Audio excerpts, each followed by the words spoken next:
इतना वायलेंस होगा इसका अपने को अंदाजा नहीं था भाई।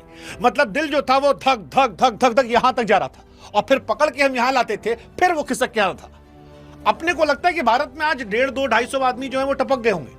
वो टपक गए होंगे ये देखकर कि बाबू 253 बनाने के बाद हम केवल 7 रनों से मैच जीते हैं। मतलब इस मैच में आखिरी के कुछ ओवरों में तो एंडलेस मोमेंट थे जहां ये लगा कि ये मैच गया गया गया और चला गया।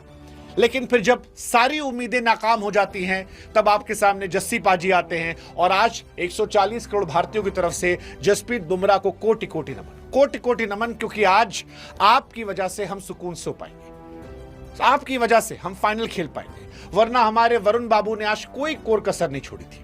वो जो सूर्या बाबू ने उनको आखिर में कहा कि भैया आप जाओ, आप डगआउट में जाओ, आप ग्राउंड पे खड़े हो, उससे हमारी हालत खराब है।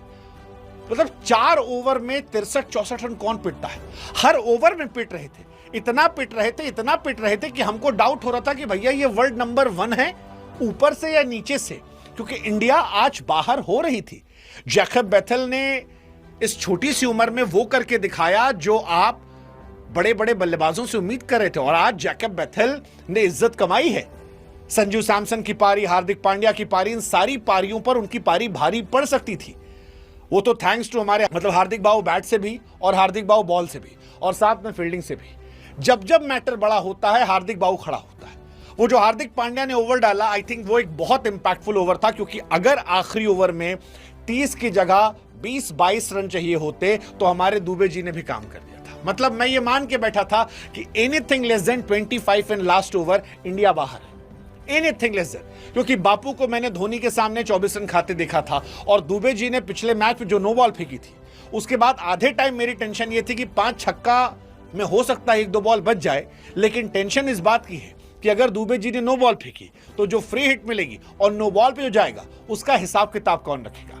लेकिन थैंक्स टू हार्दिक पांड्या, वो पहली बॉल पर जो बाउंड्री से थ्रो किया, और जैकब बेथेल का जब रन आउट हुआ तो 140 करोड़ भारतीयों ने कहा हार्दिक भाऊ आपके भी चरणों में कोटि कोटि नमन। मतलब आप मोहब्बत में रेगिस्तान में दूध की नदियां बहा रहे हो, आप समंदर को पानी सोख जा रहे हो, आप बैटिंग में चल रहे हो, बॉलिंग में चल रहे हो, फील्डिंग में चल रहे हो, आप चलते रहो, एक मैच और चल जाओ, क्योंकि इंडिया में जो नहीं चल रहे हैं वो कतई नहीं चल रहे हैं। आज भी अभिषेक शर्मा ने कोई कोर कसर नहीं छोड़ी इंडिया की बेइज्जती करवाने में। सूर्या बाबू अपने बैटिंग करना भूल चुके हैं, वो भी दोबारा आज फिर दिखाई पड़ा, और गेंदबाजी में आज हम बुरी तरह एक्सपोज हुए। आज के मैच में हमें ये रियलाइज हो गया कि इस गेंदबाजी यूनिट के साथ आप विश्व कप नहीं जीत सकते हैं।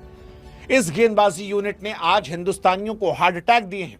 इस गेंदबाजी यूनिट से हम लगभग हिस्टोरिकल हार से बाहर हो गए हैं, क्योंकि 253 बनाने के बाद अगर आप 7 रन से मैच जीतते हो तो फिर ये जीत पर सवाल होंगे।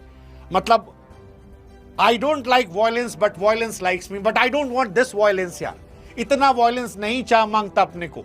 253 के बदले 246, इंडिया के भी 7 विकेट, उनके 7 विकेट। और ये तब था जब हार्दिक ने शुरू में विकेट निकाला, बुमराह ने शुरू में विकेट निकाला, बापू ने निकाला। बापू, अरे बापू आपके चरण कहां पर है?